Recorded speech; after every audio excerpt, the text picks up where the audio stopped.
Okay, it's I'm going to call this meeting to order. It's Thursday, August 15th, and it is 6:32 PM. And I'll do the roll call. Mayor Pro Tem McGovern, Here. Terry Werner, Here. Matthew McGovern. I'm already here. Oh, yeah, I did that. Out of order. Laura Sanchez Fowler. Here. Mike McLeod Here. and Sam Houston Clinton. Here. Thank you. And if you could all please rise for the pledge of allegiance. I pledge allegiance to the flag of the United States of America and to the republic for which it stands, one nation, under God, indivisible, with liberty and justice for all. And then to the Texas flag. Honor the Texas flag. I pledge allegiance to thee, Texas, one state, under God, one and indivisible. And please remain standing for the invocation, and our treasurer will present tonight.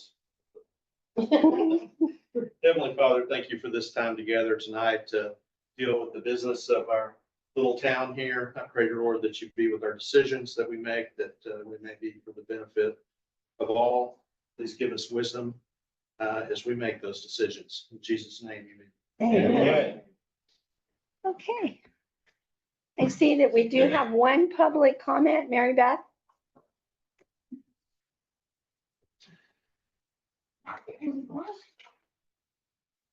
Thank you.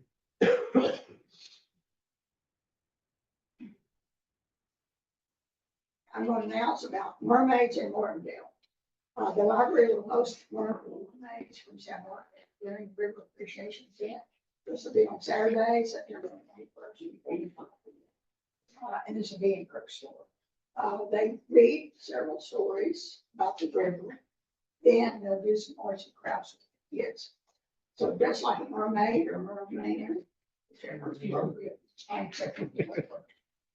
And then on October 19th from 10 to 12 is the Fall Family Festival. We'll have a bounce house, tug of war, duck pond, all kind of children's games. And this is paid for with a grant from St. David's Foundation. Then on Friday, December the 6th, is downtown tree lighting. And hopefully Santa will ride through the neighborhoods. Then he listens to the children's wishes downtown. That's always fun. Okay, the next part is not library. It's some things that apply to Martinville indirectly. Anyway, next Tuesday, August the 20th, at 6 p.m., San Marcos City Council will have their second meeting to annex 7.5 acres into the city. It's already in their ETJ. Okay, on their last council meeting on August 5th, they voted 4-3. It's tied, and the mayor voted to approve the annexation.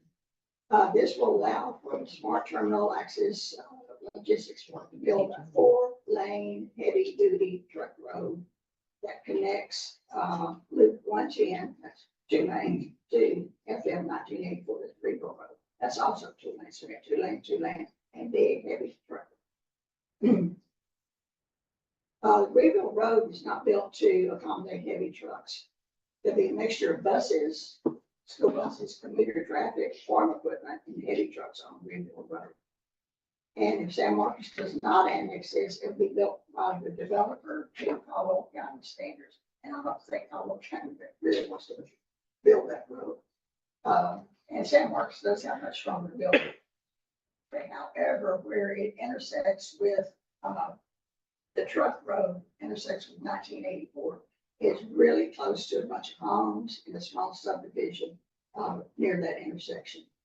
And then the future plans for that road are to extend it all the way behind Butterfly Meadows, Thompson Ranch, to connect with Well Run, and then all the way over to Highway 142.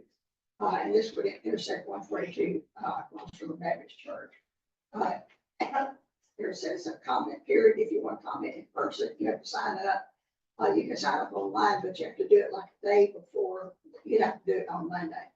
Then the public hearing, y'all also can sign up online. And I don't know if email, I'm not sure. I know it's San Marcos, Texas.gov, but I don't know what's after that. But anyway, if you do want to make a comment, please do. Thanks. Thank you. Thank you. Okay, and at this time, we have Judge Hoppy Hayden. The Commissioners Court has voted to put a bond on the ballot in November to fix roads in Caldwell County. Thank you, Mayor, Thank you. Council. Thank y'all for allowing us to come. I apologize for not having a formal presentation, but as you can tell by the way I sound, under the weather, just now getting back to work. So we have voted to issue a $150 million road bond. The way it will read on the ballot is it will say it's going to result in a 4-cent increase in your INS rate.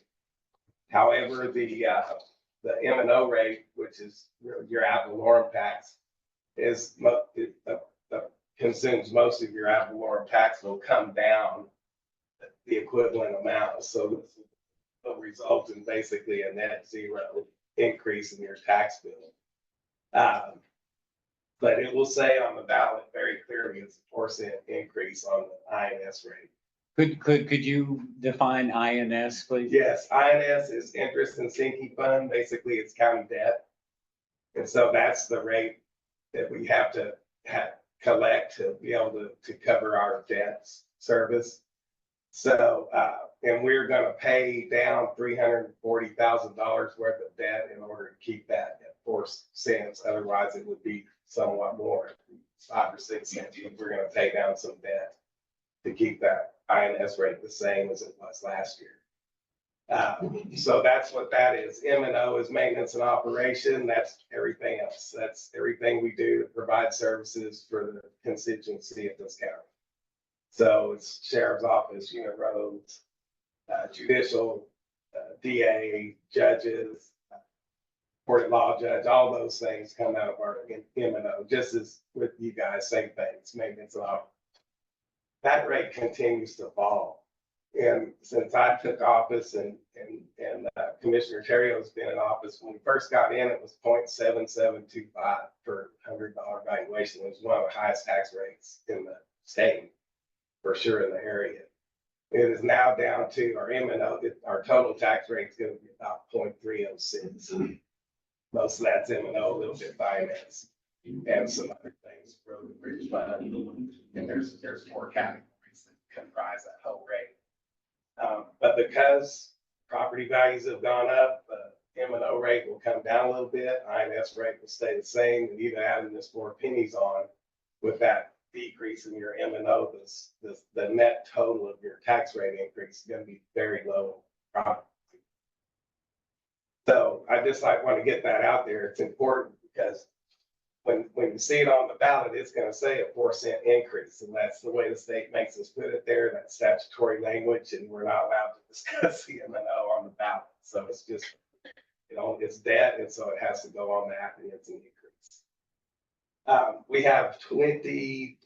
We'll have 21 total projects that we're doing on this.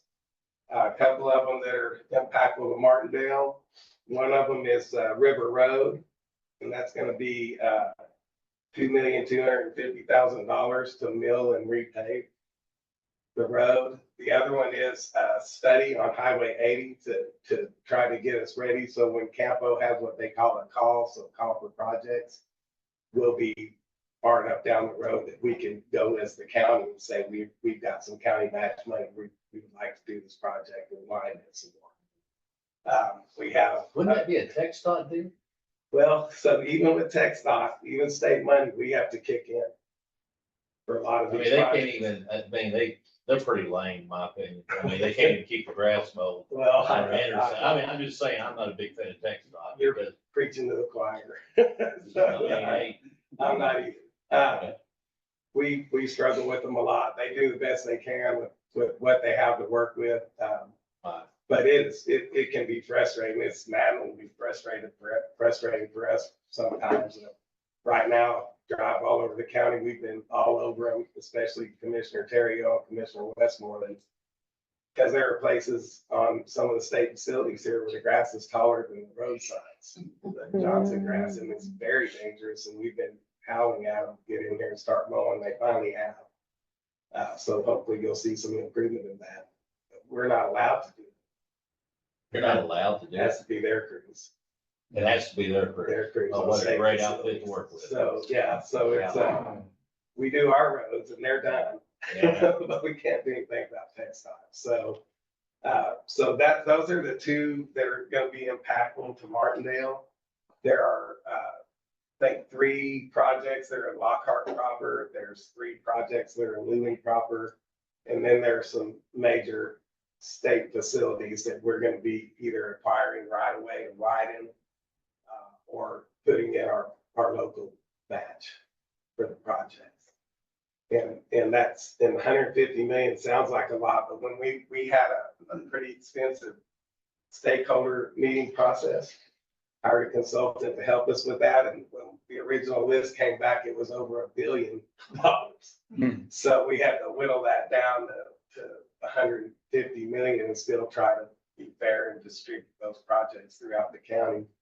Some are very large, some are, or a couple of $1 million, some are tens of millions of dollars, so it just depends on the project. And we have this list posted. We're also gonna be doing, redoing some old bridges throughout the county that are in bad shape. We have, I think, 4 of those on our list. But I'm happy to answer any questions regarding it, if you have. So you mentioned a 4-cent increase, so I'm not sure what that increase applies to or how it applies. So it applies to your overall tax rate. So your overall tax rate is consumed, mostly it's maintenance operation rate. Then there's the INS rate, then there's the road and bridge rate. And those all add up together to make your total tax rate. So when you see your tax bill, it's based on that rate. It takes your property value, divide that by 100, and then multiply that number by the tax rate. And that's what your tax bill is.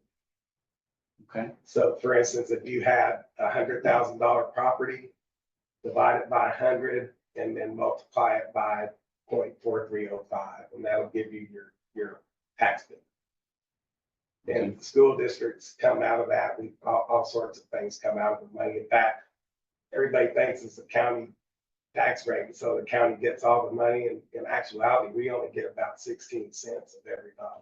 Cool. The rest goes to schools and like ESDs, and there, I think right now there's 24 different entities that pull from that. I have one question, when y'all work on the roads and stuff, and do payroll again, do y'all bring the manholes back to grade? So yes, sir, what we do, so on a paved road, we just bought a piece of equipment to grind them off. And we can redo the substrate and then repave them, so they'll be completely rebuilt. Yeah, it won't just be a patch job, we're gonna scrape it all off and start. Oh, Would you widen them any? We can, Like it on Northwest depends, Road? we can, but that means we gotta take some right away from No, somebody. you would just, So we won't be lining Northwest River Road.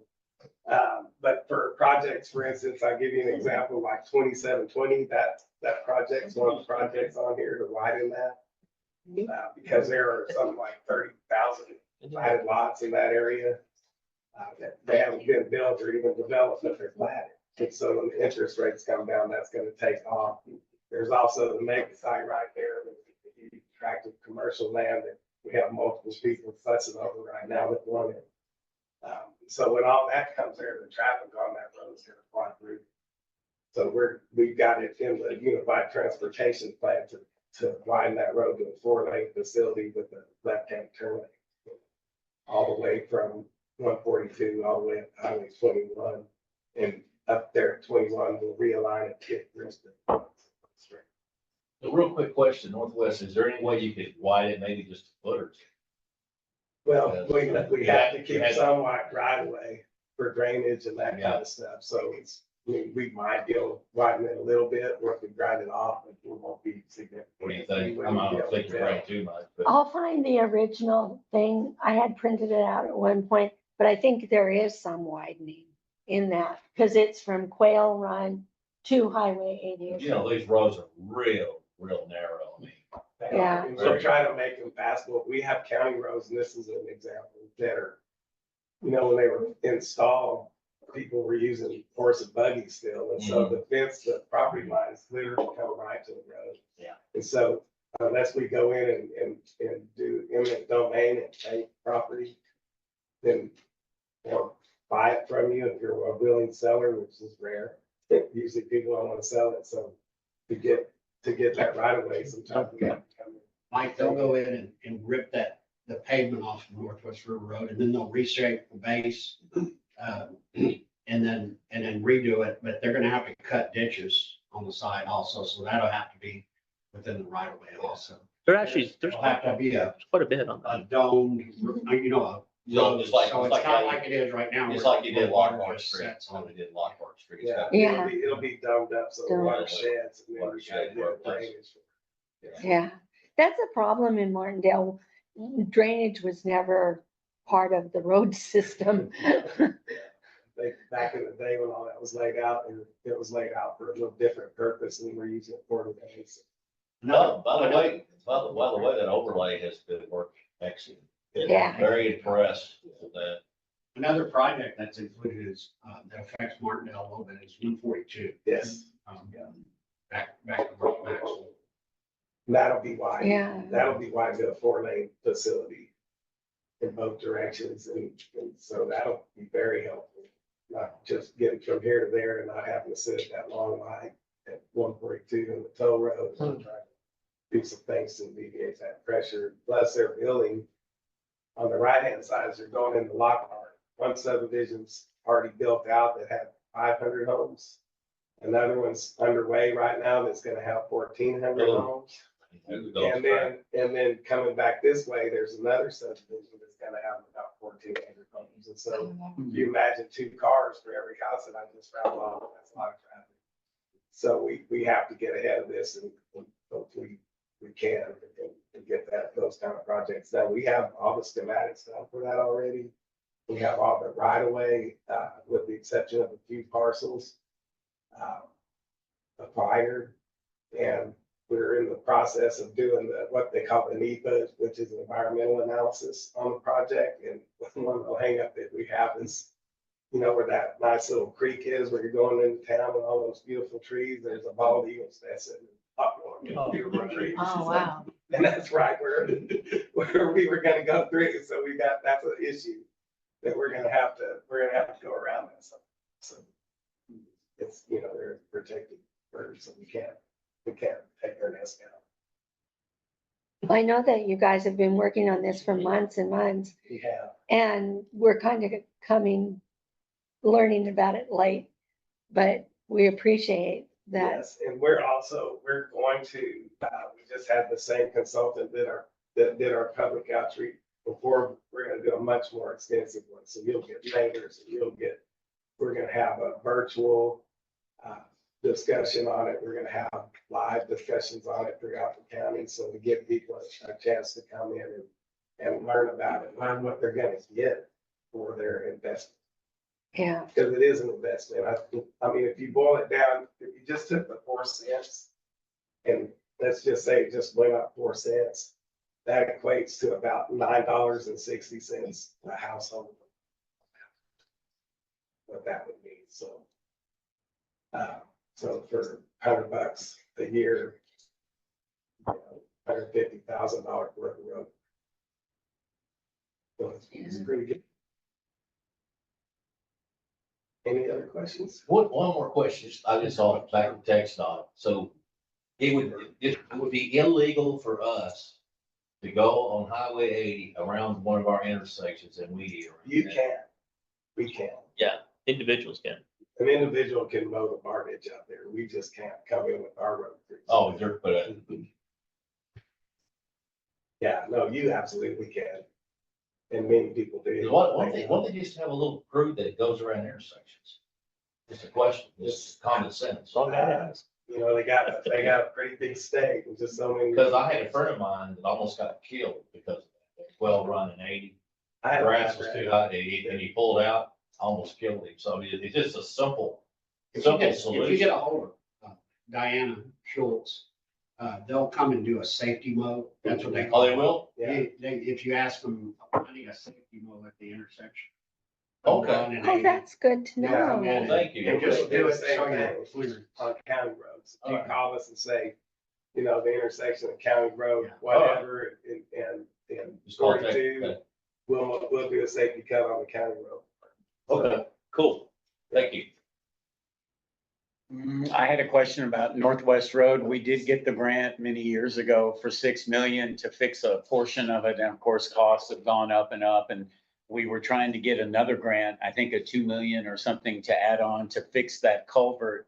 That's right there by the Indian Springs, mobile home park there on Northwest Road, because the road narrows down right there. There's no reflectors on those concrete walls and all that. So what, I mean, I'm sure you'll look at that in the study, but are you including any bridges or is it just roads? No, so if, I don't know if the bridge on that road's on the list, I'm not sure. No, we have a $2 million. We already doing Fix that. Okay. We're already- Already We doing are. that. Okay. That's I hadn't part heard of- you Now, say they that. also need to be some coordination. Yeah, we So probably unless have to. it's, you know, unless it's a bridge that's in this list of projects, then we would just go up to the bridge and stop. It's Yeah. really not even a bridge. It's just a road over an old culvert that's practically collapsed and It's a narrow. cord Well, structure. so low water crossings and that kind of stuff, when we resurface, there's some funding in for that, but there's not funding in for like a tree bridge with columns and that we would be able to. No, that cost us 1.7 Wow. just to rebuild that. And y'all have that money? Yes. Yeah. Yes, yeah, So through we language. could coordinate, if this bond were to pass, we could coordinate those Yeah, projects. you'd be straddling both Yeah. sides. Yes, sir. Yeah. And so we That's can awesome. coordinate with y'all and get that over there. Yes, Yeah. okay. Thank you. Good luck selling to the public. Well, it's, you know, we managed to get the Good luck, ESP, man. so it's not fun because in every crowd, usually there's one person that's vehemently against it. We know about that. So it goes with the territory. You just put on your chainmail undies and go to work. Sounds like Well, we thank you so Thank you, much for thank you, sir, coming Including and us on that, I appreciate You're you. welcome. Yes, My pleasure. very Thank you for having much. me. Hopefully we'll get it. All right. You know So what you- we'll do, we'll give you those, but you wanna take the city, all of our cities road back, we'll give them to you. I don't think we did, but- You can have them. Yeah, we get a lot of new subdivision roads every year. They come back to us after 2 years, we get them, so. We'd love to give them to you, at least I don't know about the rest of them. so you're welcome to stay, but if you have to leave, we also understand that. I may head out just because. If I stay much longer and talk very much, you won't be able to hear me, I barely.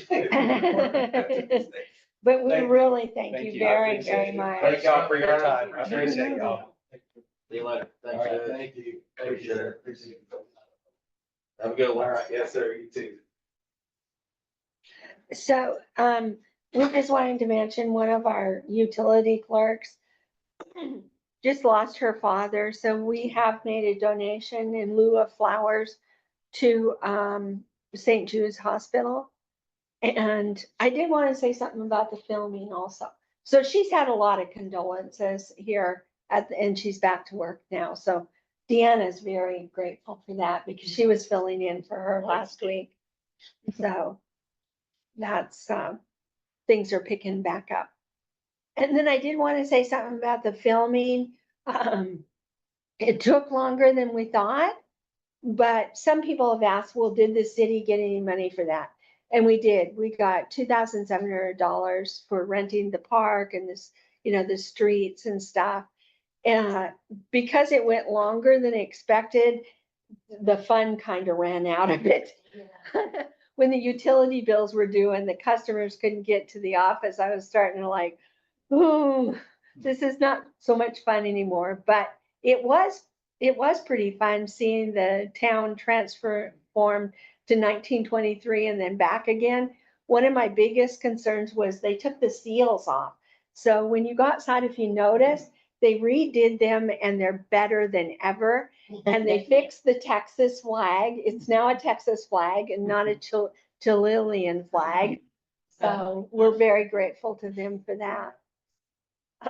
So our city administrator is, I think, on Zoom. And he was gonna, okay, Jared, We're ready for your report on the budget.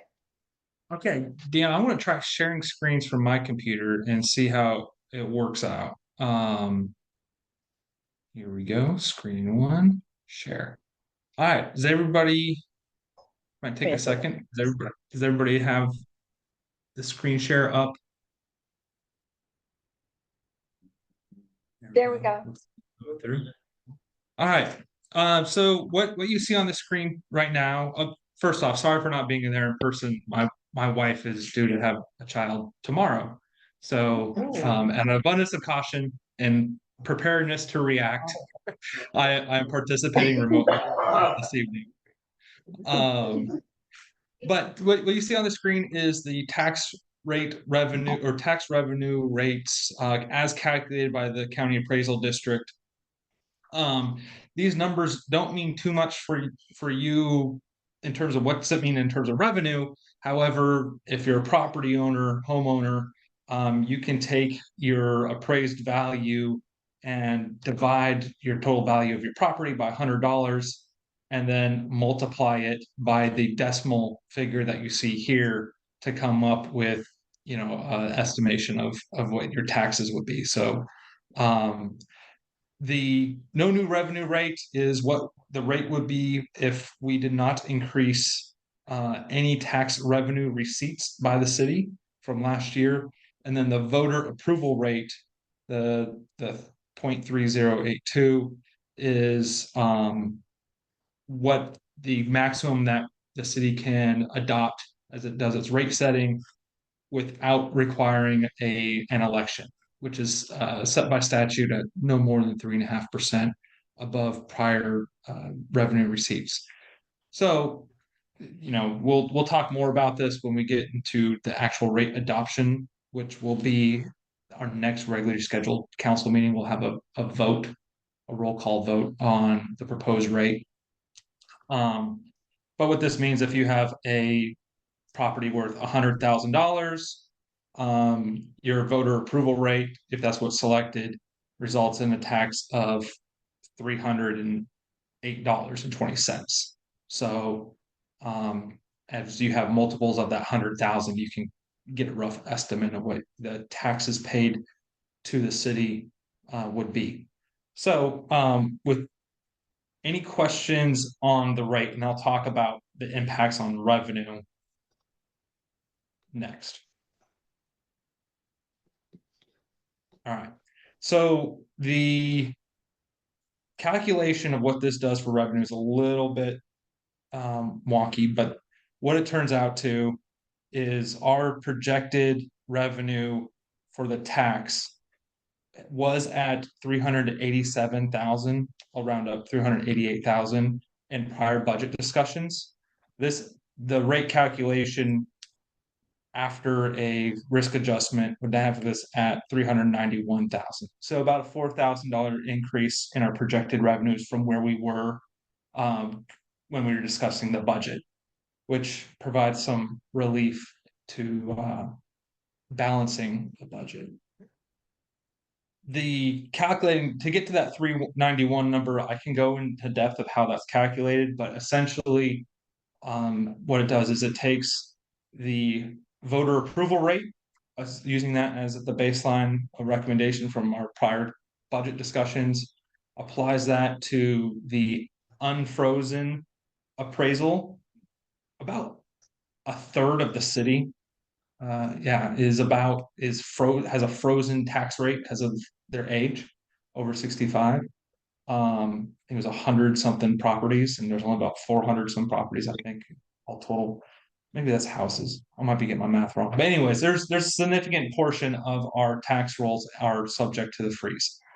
That frozen rate results in a set revenue of about $73,000 any given year.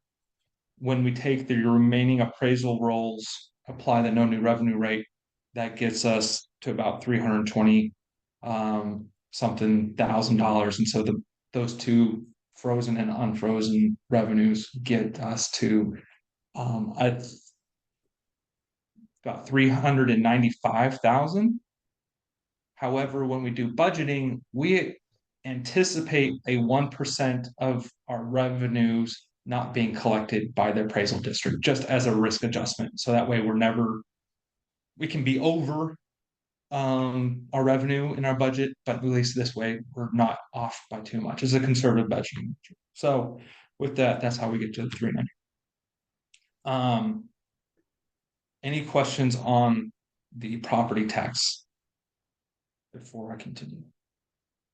All right. Nope. Where we're going in terms of budget calendar, and I'll come back to the budget numbers in a second. This chart has our original budget calendar. We are now behind. I'll come over here a little bit. We're behind our planned activities by date. We're about 2 weeks, maybe 3 weeks behind. Budget setting and tax rates have different statutory requirements in terms of timelines and notice. The way that the state approaches in the law municipal budgets is you adopt a budget and then you set a tax rate to match the budget, which is kind of backwards. A lot of times you're going to set a tax rate and then develop your budget off whatever money you have.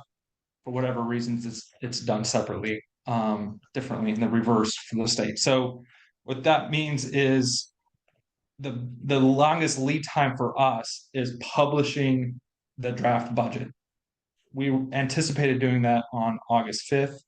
Looks like we're now going to be publishing the budget no sooner than next Monday, August 19th. However, the 30-day in advance warning before we adopt a budget is still met if we plan to adopt the budget. I'm not sure why this isn't scrolling all the way down for me. There it goes. So I'll give me that last week in September on the screen for you. It's September 19th, I believe. Yeah, the third week. So we'll still be in advance of the 30 days on the budget setting if we get the budget published next week. Tax rate, because we are a small taxing unit, only requires a 1 week advance notice before we set the tax rate formally. However, there's a vote on the tax rate, the proposed tax rate prior to that. It's only 1 week prior to. And so next city council meeting on September 5th, we'll have a formal proposed tax rate for council's action. It would have otherwise been tonight, but because we're delayed in processing some of the tax stuff, it wasn't tonight. But we have time to do it, considering that we're not on track to adopt a budget and adopt a tax rate until later in September. Any questions on the calendar? Okay. Going back to where we're at overall. So the update Jared? on, yeah. I just wanted to interject that this was actually the county's fault. They were a week late getting out the tax rate. So Yeah, I just want we're adjusting to it, but we have time to make it happen. yeah, We're not, ideally we'd be, 3 weeks ago, we'd be in the same position as we are tonight, but we're still able to meet our deadlines prior to the end of the fiscal year. yes. So keeping all else equal in our budgeted revenue, the latest total revenues in our general fund would have us at $670,000. The total expenses have adjusted based off prior city council discussion that reflects a part-time city administrator. At one point, we were budgeting for full-time. The budget with a part-time city administrator has the total expenses down to $633,000. So there's a net surplus in the budget right now of about $37,000. And that assumes a part-time city administrator at 24 hours a week, which currently right now I'm doing average maybe about 12 hours, 10 to 12 hours. So there's probably even some, if I continue in this current role, actual expenditures will be even less, so there'll be more space within that budget. Which is a good news, because at one point we're looking at deficits. However, we have received more resumes, submissions on the full-time city administrator position. The mayor and I have gone through and reviewed those. There are some candidates that we identified worth interviewing. And if there's additional discussion on that aspect, I would propose that we go into executive session or maybe table this current discussion until executive session to readdress, those hiring activities under closed session. The other point to be made is right now this still has a municipal court revenue projection of 100,000.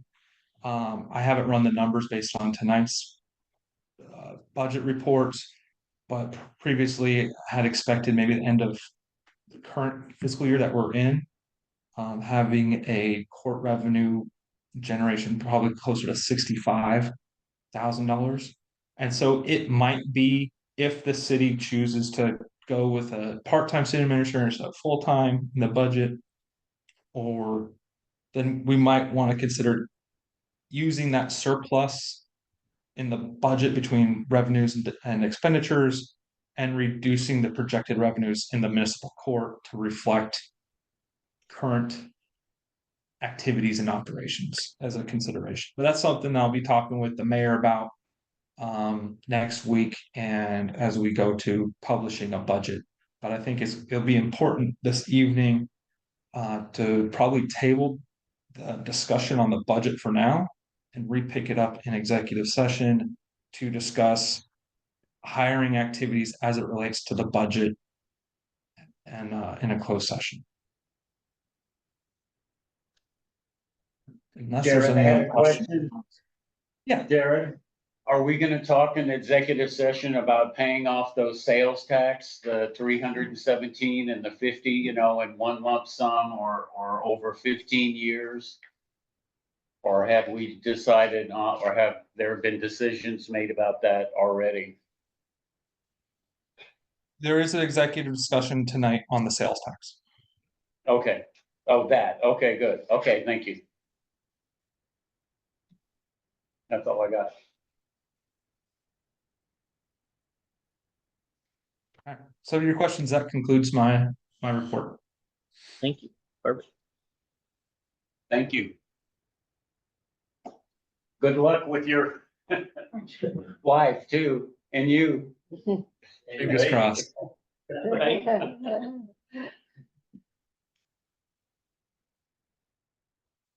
Okay, any other discussion about that report? Okay, if not, we'll move on to the city accountant. Hello, folks. We should have a report up there. Yep, right. Go. There's our bank statement balances as of Monday. You see we had $53,000 in the general fund and 26,000 in the 49,000 in the utility fund. Little high, the solid waste check hadn't cleared yet, but anyway, we had $162,000 over at First Lockhart Bank, had $256,000 in our emergency fund. And then the subtotal at the bottom of the page there, the Public Funds Investment Act money, $473,000. I wanted to point out the general fund overflow, $78,000 right there in the middle. That's what we have to operate the city through the rest of the year. After we exhaust whatever the first line was, 50-something thousand. 53. So we do have adequate funds to get through the end of the fiscal year, but not a whole lot. How come the quarterly court due to state is so low, only $66? You know, I really should, transfer that out of there. I think that's been there about 5 years. The prior accountant, she used to like to accumulate the court money. We only remit it quarterly. And, there was a time when those revenues were a lot higher and we generated interest on it. And that's why all of those monies there are generating interest every month. It just seems really low to You me. see, like we keep some of the utility deposits in there, you know, that we don't ever touch. That kind of thing. And, look at the, where's the park money? 31. Yeah, so that's up to 31,000. We have How did we do last month? Or 8,000, what did we see? today? 8,364. Yeah, 8,300. We don't have the money yet. We got it by the 11th last month. We don't have it yet. So that's not in here? Mm-mm. There's 31. That's, Plus 8. Yeah. And the. Hey, Deanna? motel seems high. Yes. Could you share, I think you're sharing screen one instead of screen two. Oh, And the hotel tax seems quite high too. yeah, there was a sizable deposit in there. They pay last quarterly. month. They pay quarterly too. Yeah. Quarterly. That's why, you know. All of a sudden, check. Okay, and then you see our amount due to the comptroller for excess fines from, many years ago. That's, that does not include the additional 50,000 or so that we've been talking about recently. So that's your significant balances there. You'll go to the next report. Should That be looks good, a, Deanna, thanks. general Also, fund. plug in your computer. If you look at the first line there, ad valorem taxes, 371,000 nearly. Mhm. And I noticed, we got another $5,400 in the other day, so we're gonna be over, 100% on our budgeted numbers for this year. Probably some prior delinquent taxes or something. That, because by design, you shouldn't exceed because you're only levied so much money. Yeah. So the only way that you end up, exceeding is prior delinquent, money comes in. You see the sales tax, franchise fees, licenses, interest income, various lines there. And we are, 10 months through the year here. When you're looking at the percentages on the right. Going down to the bottom, $595,000. So we've collected 86% of the revenue for the year through July. Okay, expenses. Jared and I have worked extensively on reorganizing these line items, and you see the first one, general government 01-15. So that's going to be the next section. You're going to see a 16 is finance. You're going to see another one that's law enforcement, parks, on down as we and then the line items within will kind of repeat themselves as we go down through. But if you'll go back up a page, you'll see, payroll. That's going to be probably just Jared. You see maintenance and repairs, equipment expenses. These are all general type things. IT goes there, you see website, engineering, I guess, is in Department 15. So go on down to the next page. That continues on into contractual services. And then the next section is administration and finance. That's where where a lot of the salaries are. Grounds maintenance, you know, that's right of ways, non-park type ground maintenance, building maintenance of the building here. Merchant fees, that's credit cards, fees, that we've spent year to date, except credit cards, we do collect fees to offset those, from the customers. So back to maintenance and ground maintenance, 9,000, what is it? 9,000? 94 And so you 25. included the roads in that ground maintenance? I think you mentioned roads when you said that. Did I say that? I meant, the sides of the Right roads, away. the right. Okay. the So it's mowing. $9,000 so far. Okay. Okay. There's, you see those utilities for, you know, city hall, et cetera. And so general government, you see totals 342,000. No election expense this year. See that zero? All right. Public safety. Here's what you spend on police force here. Totals $172,000 through 10 months. For the various line items there. The one that interagency other, that's one that's not self-explanatory. That's monies that we give the county for dispatch and people you book in the jail. Vehicle operations, that's fuel. So, and you see up above vehicle maintenance on the third line up there is what we've spent maintaining the police cars year to date. Then you have municipal court expenses, you see salaries, payroll, taxes, various repairs. So that's that section, municipal court. Totals, what is that, 28,750? So total public safety is about $200,000 through 10 months.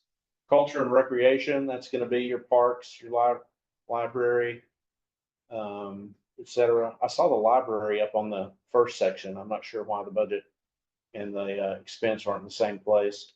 It's like we have a little more work to do on that. Go up a little more. There's your parks. Grounds, equipment. So $19,900 through 10 months. And then enterprise activities, that's gonna be your utilities. Utility clerks. So transfers in and out, we're working on that. Yeah. Getting that figured out.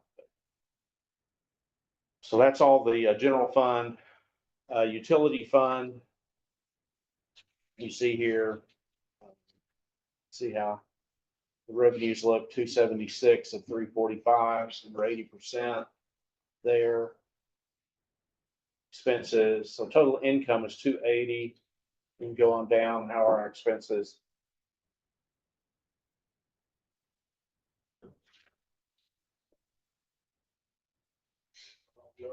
Really positive.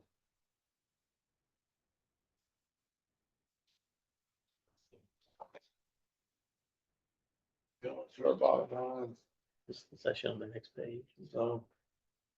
Great. So there you go, net income. We brought in about 8,000 more than we've spent through 10 months in the utility fund. Okay. Next one, special revenue funds are things that are dedicated for specific purposes like hotel taxes. You see there, brought in about $34,000 year to date. Spent 22. Then we have port fines and fees that are designated for certain things, 31,000. So you'd add this number to that other port number we saw on the previous page. That's non-restricted port money. So every ticket that comes in is broken down about 10 line items of data. Some of it, and it goes into kind of 3 different sections. Some of it goes directly to the state. Some of it, the city gets to use at its discretion. Some of it has to be used for specific purposes. These are the specific ones right here. And that third that goes to the state is where the city got in trouble and ended up with that 200 and something $1,000 debt to the state because that wasn't remitted properly for a period of time. And that was originally about 150,000. I don't know. It's Maybe that high? yeah. Wait, My books don't go back to when it started, so I don't. I have the article if you want me to forward it to you. I found it still on the Oscar American State, and it's still posted in the archive. It's Lovely. We 12 made the- years ago. We made the Austin paper. huh? three towns in Texas got for it, same thing. Yeah. All right, so going down to the bottom line of this one. Total income, 100,000. Down a little further.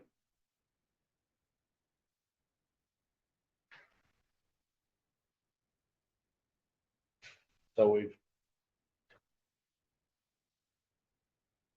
Looks like I'd look more at that net ordinary income number. We brought in 63,000 more than we spent on those special revenue items. Yeah. And then go on to the next one should be the Community Development Fund, and that is where grant money comes in and out. And the thing you like to see on this one is when you get to the bottom line, it equals 0. Yep. We pull the grants, we pay the bills.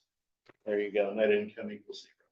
So the cash balance of the city is still right at about $1 million, 980 something, I believe. So all looks well with finances. And like I said, we're gonna more than collect the property tax revenue for this year. So that all looks I good. should mention too that Matthew and I met with Lanzola and our city engineer the other day. And whenever we have expenses like that, that's the same thing, then it's billed to like Lanzola. So any of our city engineer expense would be a pass through to the customer. And they're gonna start building out their infrastructure. And so we should see that shortly in the next coming weeks, actually. So we're gonna start September that the 9th, September the 9th, yeah. when they're gonna start. Is there a way to include anyone from planning and zoning in those kinds of meetings? Like either Mike or myself? Absolutely. I'd like that because it's a planning and zoning thing. And I think if he's the chair and I'm the co-chair, that we should be included in those types of meetings. And if we only had 2 of us there, then it wouldn't be a quorum. So It came on kind of quickly Was already here. and I'd still like to know and Oh, have the right to absolutely. refuse it, you know. I think it would be important if I have questions about those things presented to me that I could say instead of saying, I don't know. I hate to say I don't. they requested, instead of having a bond, to be able to start their infrastructure and then come back with a different bond. And so we met with their engineer and then went ahead and met with, as a group all together. And we were completely following all the ordinances. So Okay, thank you. it did come on rather quickly, so I definitely will include you. Thank you all. Thank you. That's all I have. Okay, any questions about the budget? How do you like the new system? Oh, it's okay. We're still working the kinks out of it. Believe it or not, it's getting better every month. And once we adopt this new budget and put it in, well, everything will line up perfectly because the budget's being laid out according to the new structure. So I do look forward to next year, next fiscal year. Thank you. This will make more sense. And also the clerks, Deanna and Donna, they always scan all of the receipts. Everything's completely up to date. Yeah, So, everything is, digital, stored now, so they cringe when I give them my stuff every week. yeah, he told her to look the other way. Yeah. As he put all those receipts there for her to scan. Okay, we'll move on to the wastewater report. Come on up, Pete. It's gonna be the report for July. I was on the agenda, I guess, I think. Fireworks. Oh, Yeah, it was sorry. a special needs, sorry. But, we had no issues in, July for on the pump station, everything running pretty good. And, we recirculate the effluent to add where into the ponds. And also to help with pH. And we didn't know irrigation because we had rain on and off, it's kind of a wet July. Didn't do anything with irrigation though. We collected our normal monthly samples and checked the pH daily. And we recorded the flow, got all the influent readings from the pump stations to figure out the flow data. And we checked all the wiring on the control panels and the controls. And we have about 2 feet of free pour on the pumps at that time, but it's time to go down. Started doing some. And I met with Emmy Plumbing. He could give me a cost on the sewer lines. And, so I think, the government, he requested that. For that. And also I'm gonna get a quote for, to do an assessment on Southwest River Road, 1970 manholes. See what the conditions of the pipe is, if you ever wanna, part of the sewer system. You mean Southeast Road? Southeast. Okay. Where we had talked about that, where the sewer lines collapsed? That's true. Okay. And we got a call, they said they made the sewer tap at the Taco Police restaurant, I guess. Receiving the construction, I guess. I don't know, they started on it.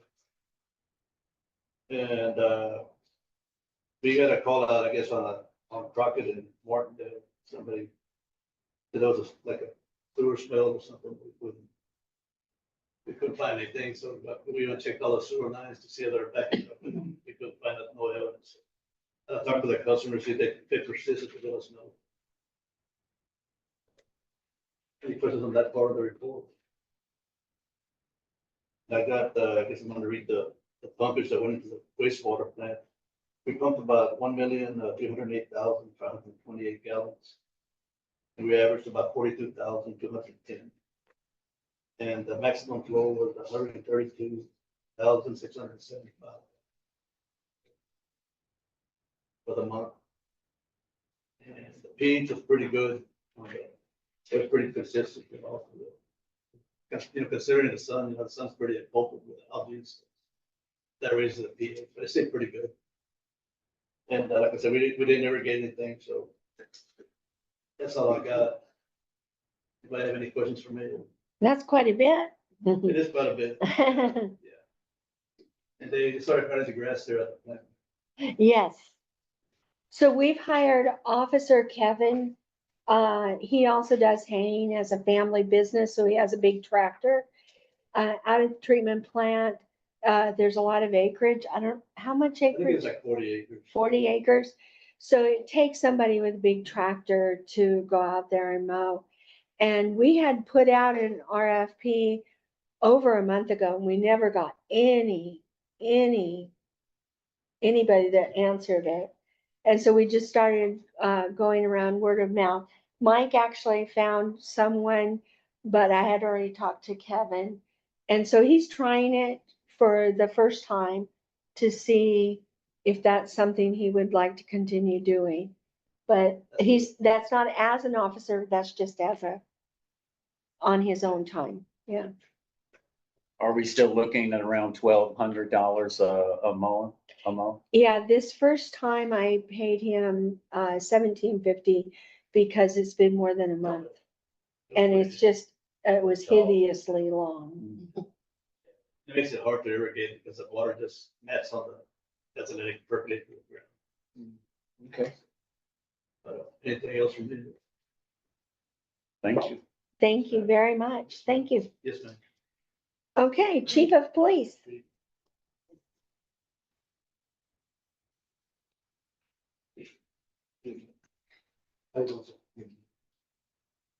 Just to follow up on that, what, said Kevin called me just a little bit ago and finished all that mowing out there, so it's done. We finished it today. Oh, good. So we get to our stuff. Let's see, citations in the morning, we had 88 citations, 49 warnings in the month of July. A lot of those, we wrote one firework violation for the 4th of July weekend. And some parking violations, disregard traffic control devices, expired registration. Out of those, 84 of those citations were speeding. We had a couple, 3 possession of drug paraphernalias, 10 felony maintaining financial responsibility and insurance. It was a failure to control speed, goes along with a crash. On our activity, it seemed like our activities were a little slower in July, things were so hot, didn't get a lot of calls for service. But we have 1 animal call, 5 city ordinance contacts, we issued no work orders and so forth. These city ordinance contacts are different from the code enforcement contacts. These are the ones that we go out and assist on from the patrol side. Park checks, we did 69 park checks. 21 calls for service, 2 incident reports, 3 assist county EMS, 20 motor vehicles assist in public contacts, 4 traffic hazards, 1 crash report, and 1 offense report. Code enforcement, 6 citizen contacts, 3 of those were 3 vehicle violations, 1 shrub or tree violation, 3 grass and weed violation, and 4 written reports. We're trying something new. We're actually following the cases now with the municipal court and seeing where those cases go. So we're starting to follow some cases now. Since we had our discussion last city council meeting, we're just going to start following the municipal court and go from there. I noticed at the Three Rivers Church that the grass was cut. It was like 6 feet high around the volleyball court and the parsonage house. Were we involved in them doing that, or did they just do it on their own? We've been speaking with them over some of our citizen contacts and speaking to come over there about getting that taken care of. It looks so much better. I'm sure you're pleased. Thank you. Thanks so much. I had been a little vocal about that, so You don't say. I'll admit that. Well, my house is right there, so, no, I'm just listening to the ears of those folks around me too, and there are some ears around there. So thank you. Thank you, sir. Thank you all. Thank you. Thank you. So we're going to move executive session to the end. There's no reason to do it right now. We'll go on to 5.1 for approve or deny the request for the local nonprofit Own Your Own Universe, OYOU, for use of the hotel motel occupancy tax. So Terry, did you have, I know at the desk, I put the printout that she had for each council member. It's a little packet that you have there. Thank you. Wanted to turn this in about. Let me just ask real quick, maybe, do you want to sit on a better chair that's less high up? Sure. He likes being higher. Go on. Short people like that. Good, thank you. You're showing up to help myself like this. So conflict of interest resolution is right there, and then advertising is right there. Okay, so I am here on behalf of the OYOU, and I'd really like to do this festival that we did last year. It was called Tammy Fest, but I'm gonna change it this year and call it OYOU Fest. It's just 2 different concepts. What's different about this year is that rather than it being late at night, I just felt like you would serve a better demographic if it was further in the day. And that's because I've noticed that during the day, there's more people with families. And at night, it was more of a party. But the OIOU, it isn't about really a party. It's about community. And I like to see families. I like to see an older demographic. We like to serve people free events or low cost events. We like to do things that they would never leave, that not never, that they would never see, that they would never be able to witness. So it's different this year. It's my first time trying something like that. And in full disclosure, I want to say that, but I just felt like with this event that's happening this year, and also this is about the hotel tax. So on Friday, the event is a ticketed event, which is our fundraiser. That has nothing to do with hotel tax. But you get the people here that come from all over, and how do you know that? Because we sell tickets. We have a long history of selling tickets.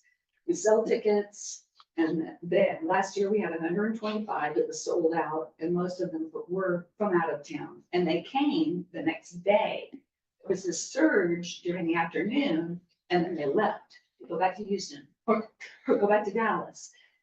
And then we had a lull, and then it got to be that more party in the evening, which was the campers and stuff like that. But so by having a 10 a.m. start, then we take the Friday people, they get up early, they come and see the music, and then they're out of here by 1, 2 at the latest. And so that's my plan this year. So OIOU Fest is it's community gathering. It's part of our mission. Create an atmosphere where people that normally are not exposed to the type of music that we present to an underserved population. We like older clientele. We also like people prefer to have families that come in with people with disabilities. So parking is very important, especially handicap vans. That's where our heart is. And that's why we kind of switched our agenda to be the earlier time frame. There's no conflict of interest. I'm not paid to perform. I'm performing on Friday, but I've worked with our head volunteer at Wood Games for the past 28 years. And when it comes to the OIOU and events that long time. It's like 20 minutes underwater, but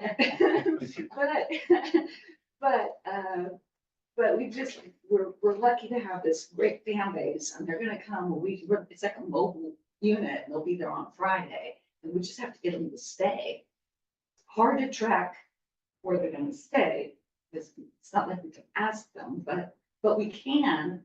I have my website. If you look up, can you look up oneyounguniverse.org on that?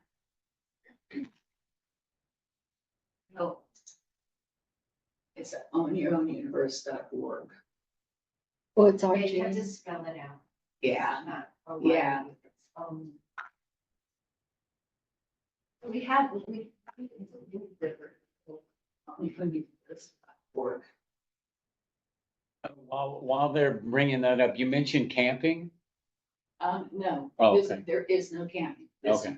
For our women, we have a women's retreat. That's something else I want to say. The OIOU, it relocated from San Marcos to here in 2017. And it's right on 1979, right around the corner. We're based here. We're a quiet nonprofit. We service a lot of people. There was 132 people that between, I think it's 2000, we had COVID, so it was 2022, but between 22 and 24, there's 132 people right out of Martindale Schoolhouse that we rent out for our women's retreat. And half of those women have scholarships because they have their cancer, or it's teachers that have no pay and can't get out. We have successfully ran the most cost-efficient nonprofit for women's retreats in the state. If you were to look up right now, women's retreat in Texas, you can look at it's $2,000. A teacher can't pay that, but right over here in Martindale, it's $350, and it has stayed that rate for we're on year 11. That's in Martindale. So hotel tax for us isn't just OIOU Fest. it's about our mission, which is to do what we're here to do, is to create an atmosphere where people that normally might not be able to go, can go, and being during the day, they can come, especially if they're older. And there was a question, I don't think I answered it, but there it is. So behind this website, there's a whole other section. It's called Play and Stay. And I have the link on my text. It's not active because a lot of the people, it's their Airbnbs, but we have to vet them. So if you have someone that is 99% physically incapable to function and they have caregivers, they can't just go to any old Airbnb. So we have to vet them and make sure that it's a location that they have access to the showers, the toilets, the kit, so behind this website, and I can turn it into y'all so that you can see it, but we have about 40 different people that are on the Vrbo site and on the Airbnb site and on Fit Camp. Some people like to have mobile units that they can bring a loved one to. So here's a website, but behind the website, there's other templates of what we're doing. And we're just getting started. And something else I want to say, and it's important, is I'm so happy that we have Mark Youngers playing on Sunday. I'm happy about it. He's local, but he will be underpaid on Sunday. If we consistently ask artists to play for free, and if we consistently say, like Rochelle on the Sidewinders, and consistently have them come and play, but don't pay them what they normally make. It's not a way to build the arts. It's no longer. If you want to go ahead and kill the arts in the age of streaming, then have everyone play for free and not give them funds. And I'm not talking about putting out a tip jar. That's why our budget, and if you look at OYOU Fest, I put what we made last year, and it's this is the whole purpose of this is we have a fundraiser.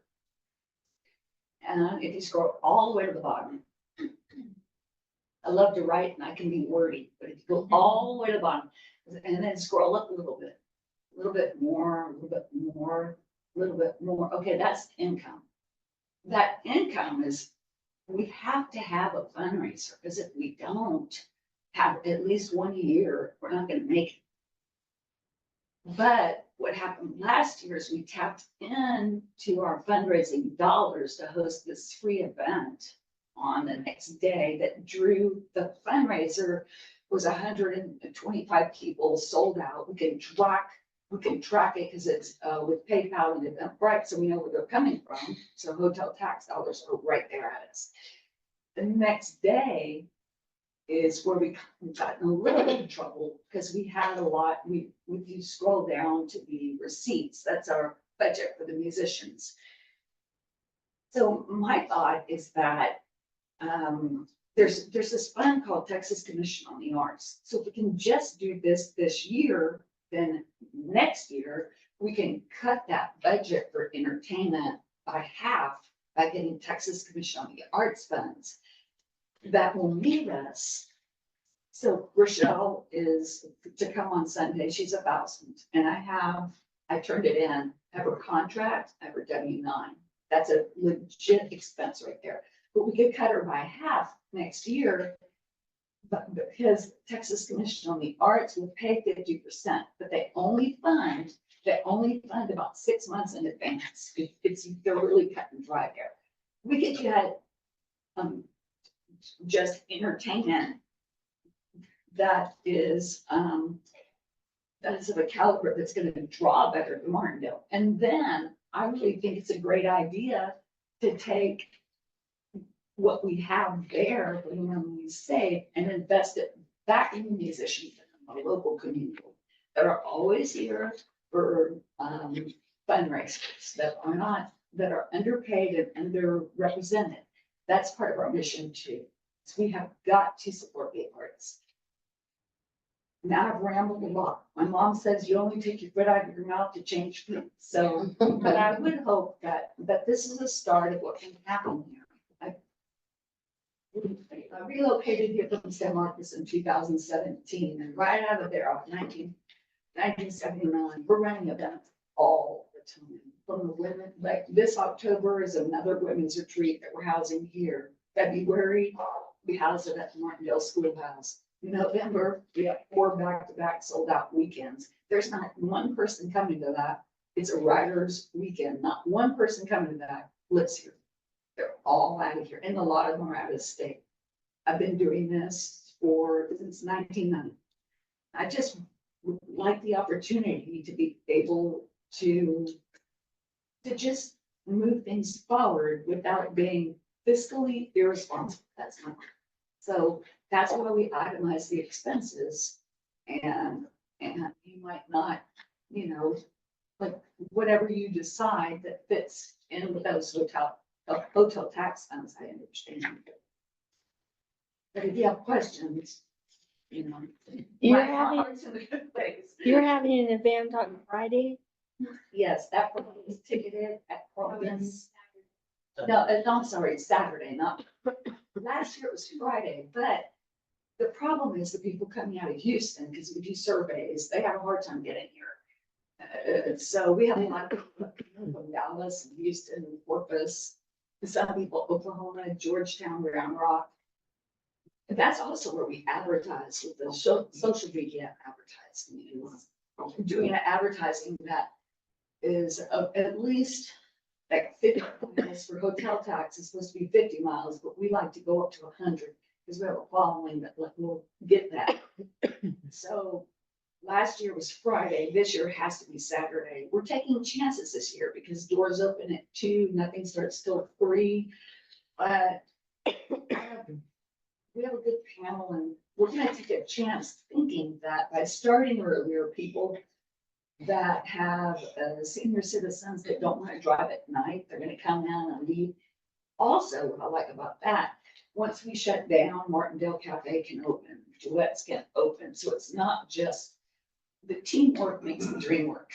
If we're just in here like, woo, and then we're out, that's, so once we shut down, I would hope that everyone else can open up, and then some Duets could have a great rocket band and not us. That's just not, this organization does not throw parties. It throws community, family-friendly events for people that have challenges. Anybody have any questions? So your proposed amount requested is $6,000. 6,000. And every dollar is itemized. It's actually, it's 6,100 because I forgot to put Mark Enders on there. He is 100, but my goal though is that that's the lowest we ever pay a local artist. The time for the tip jar, that's a whole other conversation, but it's just time to move forward the way we treat artists, musicians, and get things up to par when it comes to support units. I'm free, I'm not paid, it means, and he's not paid. But we will not be paid the entire week. No funds come to us. We use our, we're lucky to have a fan base. Those are people coming. My question though is, I don't know what to expect on that Sunday. We don't have an event insurance at this time. That would run this year about $500. But we're early on, I'd like to talk to you about this, but we're early. The show on Saturday is early. Doors open at 2, the event starts at 3. We're out of there by 7. But we're gonna leave the PA set up in case of the rain. If it's rainy, we have a rain out clause. So I'm not really worried about people crossing the street or anything like that. But in Carlton, there's insurance there. I'm not worried about it. Saturday is, I think, the grassy area, covered stage. Sunday, I'm sorry, thank you for correcting. Saturday is the matinee show. Sunday is the free festival. There's no tickets for that. That's the bulk of this proposal is for Sunday. Out here, we're only here from 10 to 1, but if we get the full funding, it would be 10 to 2. Cafe closes at 3. But the person that I think would have the most drop in the city, based on what he did last year, I put him in here too. I really feel like, starting at 10, you get the early birds, but carrying it on till 2, you get stragglers in, or people that check out late. So that's why I put that in. And, but my question is, if it's a dance type vibe, do we need to close off the street if it's during the morning? Or I just don't feel like we do. We're not selling alcohol, but at the same time, I don't want a problem, you know? Right. And I don't know what to expect attendance wise, because we've never done an early morning event. So what do you think? I'm putting it off on you. I think this is called punting. No, if you just got stragglers and they're not, you don't need to shut the street down, we could limit the security and cut down some of your budget for that. Okay, yeah, I didn't put security in the budget. Above that, I put event insurance. In the budget, there is no security fees, and there is no insurance fees. I still think that more than likely we'll get the insurance. Well, we should, because just to be safe, we should. And we have those fees, and that's not factored in the budget, but I'm certain we can get somebody to do it. It looked like on this receipt that it's a policy covering the whole year. Yeah, but when it comes to insurance, I'm anal about it. I just feel like there's always wiggle room. So when we have an event, that's not that policy for the whole year, this is what happens at Rotary Farm. And the OIOU is housed there, but the OIOU does not pay rent there, utilities, or anything. That would be a conflict of interest because I own the property. So what the insurance that we have is for that property, but for this event, Okay. I just think just to cover our bases, we should probably. Yeah, I think it's about $500 for peace of mind. Mayor, is that your experience that it's $500 for insurance for a Yeah. 2-day event? For a 2-day event. Yeah, and it would cover both days. I'm asking, in your experience in the past, have you seen it that much? I don't That's know what what we the told cost Sonia last is. weekend, or last meeting. It's gonna be $500 for the insurance? I get the We added 500 to certificate. her. I have a receipt for it. It's with San Marcos Insurance Company. That's what we pay. And that covers liability of all types. So if you need me to turn in the receipt, I can. And it's also documented what we paid on those expenses. It's right there on the expenses. If you scroll down, it'll say what we paid for security and what we paid for insurance. So if you could scroll down on that, it could show you, because we put it on that. That's the exact amount we paid for insurance would be on that event. It was $430. So this year, I don't have the quote, but it's gonna be anywhere between $430 and $500.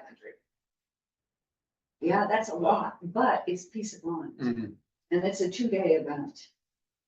Yeah, and that's not a fly-by-night company. It's right there in downtown San Marcos with their.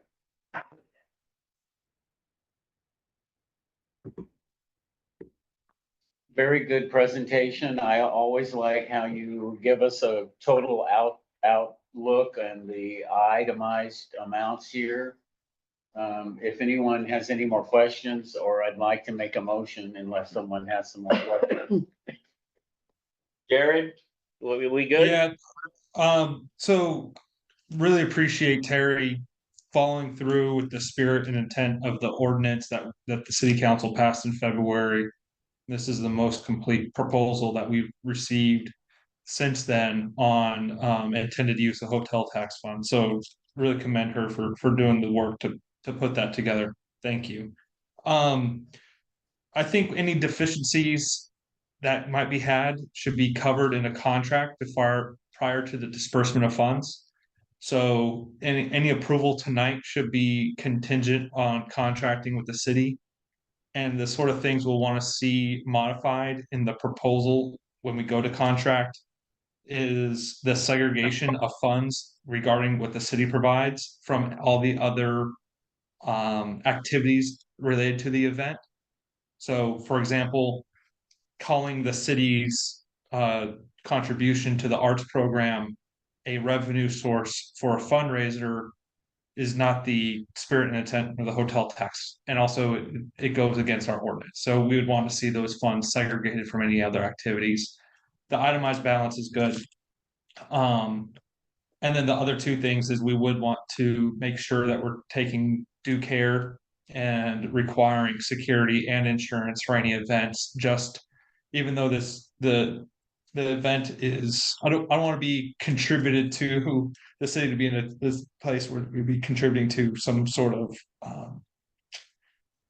potential claim if there was a absence of insurance. And then also a contract would help clarify, those liabilities and such. So those are only things I have. Recommendations before as we consider promotions, make it subject to a contract between the city and OIOU, and that covers those things. Yeah, I completely get it, like the Michael Hearn fee for $550, that's a fundraiser. So what we could do is, we would have to have insurance. If we're gonna get it, we probably need it for both Friday and Saturday. Not, I keep saying Friday, and please forgive me, my brain's there, but Saturday and Sunday. But the Michael Hearn fee, since that's part of the fundraiser, we could take that off and use that fee for our insurance. And that would solve that glitch. I think that would solve that glitch. And we have contracts on everybody with W-9s, and we can submit that. I put already one, I have one in, that's our highest dollar one. I'm gonna enter that into the W-9, but we have that, and we have a county that can turn that in as well. So I could redo this and then put the $550 for insurance and take that off, and then get his fee underwritten by donations. Yeah, all we do is vote on the amount. The rest is between you and Jared with the contract. Yeah. There's some fiduciary responsibility So issues. I think 6,000 is gonna completely cover everything that needs to be covered. Without us, I just don't wanna do what happened last year, which is where we went into our, what was supposed to be fundraising for the whole year, we ended up just tapping into it to put on this event. I just wanna make sure that I have the best interest of the nonprofit in mind too, when I'm submitting this. Okay, I'd like to make a motion to allocate $6,100 of the hotel tax money to the OYOU event on September 28th and 29th, based on a suggestion also of our city administrator that a contract will be jointly understood or submitted between the city and OYOU. So my motion is $6,100 out of the OYOU event out of the hotel motel occupancy tax account. Okay, we have a motion. Is there a second? Say, look, can I ask one more question before the We motion? have to have the second first. Oh, Will you tell me when? Yeah. So we have a motion. Do we have a second? Okay, so we have a motion and a second. Now we can have more discussion. So with this budget, based on what I just heard, am I required to have, even though the events are in the afternoon, am I required to have the street blocked off and have police security? I don't think so. Okay, so we're set on that. I just want to make sure. Whatever the contract ends up saying, Okay, Yeah, I think is the best answer that can be given. okay, Because if the city administrator and conferring with the mayor, then for subsequent discussion with council thinks that some of those things are necessary. okay. But the purpose of the motion, I think, like Councilman Griffin said, is approved to make the allocation subject to whatever reasonable and agreed upon terms. Okay. I just want to make sure. Jackson. And conferring with the police chief.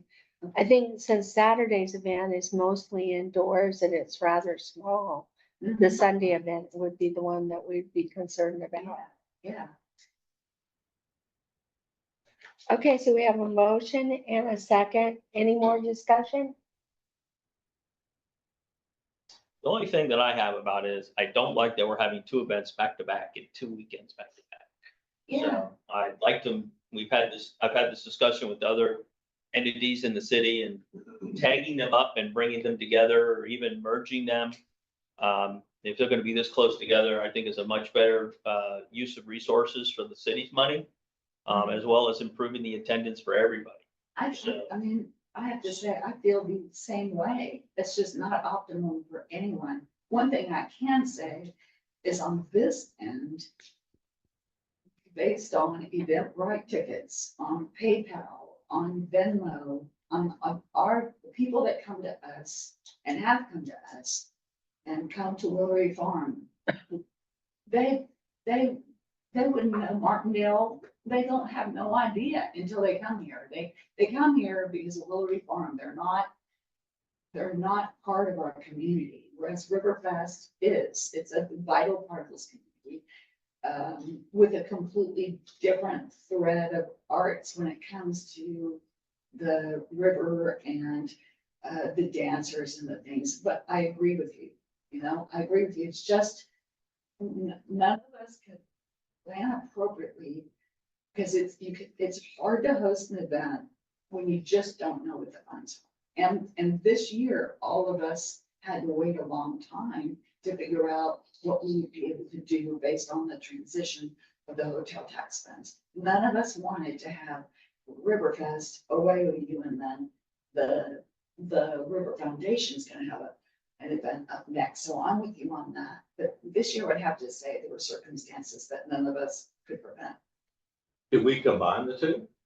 I mean, I would say no. we can't. They're quite different. They're very actually. different, and I think you've already got your people already Yeah. arranged with I contracts. mean, we could do the. How about next Too year? late? Oh, How about next year? I'm just discussing Yeah, I and think cost effectiveness because you'd have more people come to your event, you'd have more people.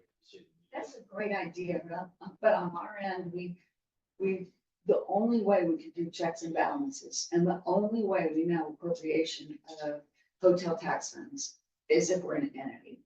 That's how we track it. We have surveys, we have tickets,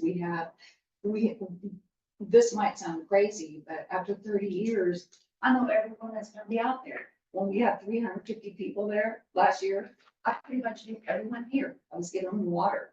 I do not want to take our event and merge it with another one. I just feel it would saturate what we do, and I don't have the time to do something. It's a great idea, but we would need to move ours to March or move it, which we can't do now because you have to think about the fact that, we're right now here in September. We would have to really think about when can we logistically do a fundraiser that isn't over fundraising our demographic, where we're constantly trying to get in their pockets. So, but I get what you're saying. It's not great that everyone's all together. But this year, I think if things are in transition, it's hard for people to plan. And we were all in communications about that. Well, same that way, thing. I mean, in the future, you can share costs like security, insurance. I mean, this little town, we don't have much money. We operate on a shoestring budget, but if we could combine, in the future, combine the event, I think would help to expose a lot of people, because the river people are cool too. Mhm. I think they'd be into the music scene, so that's just a suggestion. He came up with. So Yeah. just, just a weekend apart, but it'd be. I don't see that happening. I mean, I don't see us as the OYOU. I don't see us ever doing an event in a town that has a weekend, the weekend after, the weekend before, that's remotely a part of that. We just don't do that. All of us that are in the arts, we had to scramble a little bit because of hotel tax funds and the way that they were allocated. But on this end, we will not be doing this next year. We will not, that's not what we do. No. Things have to be spaced out. The other thing, I mean, just, I don't know, it just occurs to me that for the hotel motel tax, it's kind of cool to have two things in two different weekends because you're getting the same places can be rented out twice. You know, the same Airbnbs or whatever. So I kind of like the idea that, wow, 2 weekends in a row, people are gonna make money because you've got different groups of people that'll be around. So that, I don't know. Just- I think that's great, especially if you have a retirement community that just like, here's a weekend here, because I know like we play Mike Burns Barn Dance weekend and people, there's a festival they completely have a women's festival that's the whole weekend before and a break and then that, and people are staying. The retirement community does stuff like that. I think it would take some planning to make that, pull that off, and I think that's another great idea. You know? Okay, we have a motion and we have a second. All in favor, please say aye. Aye. Aye. Any opposed? Okay, the motion carries. All right, thank you. Thank you. Thank you. But just keep an open mind about in the future, because, Yeah, I mean, I just see economical scale in the future, but that could be. I mean, I get it. I get it. We don't, like you say, looking on a budget, we got very little money. Yeah. It's just best to provide, that's my opinion. We can Well- have that next year. Yeah, but I will say though, that this money is from the hotel motel tax. It is not driven by any monies out of the city budget. This is a hotel motel tax restricted fund. I know, no, I'm just reiterating. Okay. I'm just reiterating that it Go is. ahead and move on. Move on, thank you. Thank you. Thank you. Oh, I've got a question. Okay. I thought you said there were gonna be snacks. You don't mind? Usually Sam brings cookies, Sam. Yeah. Mayor, I didn't want to ask Mr. Mays a question. Sure. Are you gonna be doing a Toby Keith tribute with this? I couldn't resist. I gotta get on my calendar. Mm. Mm. Exciting, thank you. Okay, so we're gonna move on to 5.2, and this has changed. We have been in talks with our judge. His life this last year has taken a lot of changes. He's had a law partner pass away. He's had a sister pass away. His job duties have changed, and he is going to offer his resignation. He will be here for 30 more days, and he will help to transition the court, tie up loose ends, and help us to move forward. So we will be looking for a new judge. We will be paying his salary this month and next month, plus $1,000 for the extra money. So I guess I would need a motion to go ahead and accept that negotiations. Our attorney has helped us kind of iron this out. So I don't know if you have anything that you would like to add. I think that's it. It's, the conversations, it was 30 days to get everything in order and prepare for transition, and that's gonna, I think, take more than what would have been in many months the normal amount of work, so a little bit of extra work, and that was the reason for the request for $1,000. And the mayor and I conferred on that, and told them we would both carry that to the council and make the recommendation for approval. Can we have any discussion before a motion, or can we, Sure, so how long has he been employed for the city? 11 years Um, is my understanding. okay, so that's not a longevity type thing for any kind of, well, he was part-time, so there's no pension or retirement or any. No He's contract. he's purely an officer of the city under the government code, not the local government code, the government code. And any resolution that provides for compensation in excess his contract format during the meetings. Yeah, I mean, I just, we're at a big step here with losing Adrian and then with, I mean, we're sort of at an employment crisis of sorts. It's all not- pretty positive, though. Well, I mean, it's a fresh start. It is a fresh Okay, start. okay, if we can look at it as that and a way to, and I commend you saying that because I know you have been understanding and lenient towards his absence in the last 6 months. Yeah. This is politically correct thing to say. Ever, Mr. Cliff. How did I put it? I don't know. We haven't recorded. I'll But flip it for you. I appreciate your understanding and your lenience. Gracious. And through Mike's patience as well, or his as well, so. I, that's all I have to say then. So I would like to have a motion to accept this offer from our judge. I'll make a motion that we accept the offer from the judge, his resignation and the employment exit pay as you suggested earlier. I'll second that. Okay, so we have a motion and a second. Is there any more discussion? And so when will we start a advertisement or an ad or? Right away. Right away, okay, Yeah, okay, good, quickly. Yeah. thank you. Okay. Okay, all in favor, please say aye. Aye. Any opposed? Okay, so the motion carries.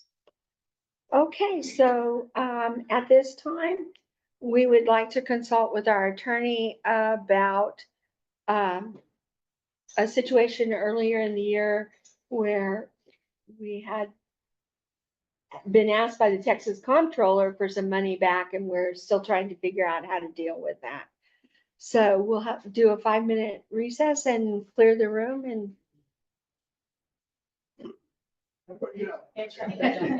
Okay, so we're back in a regular session and we have nothing to report because no decisions were made.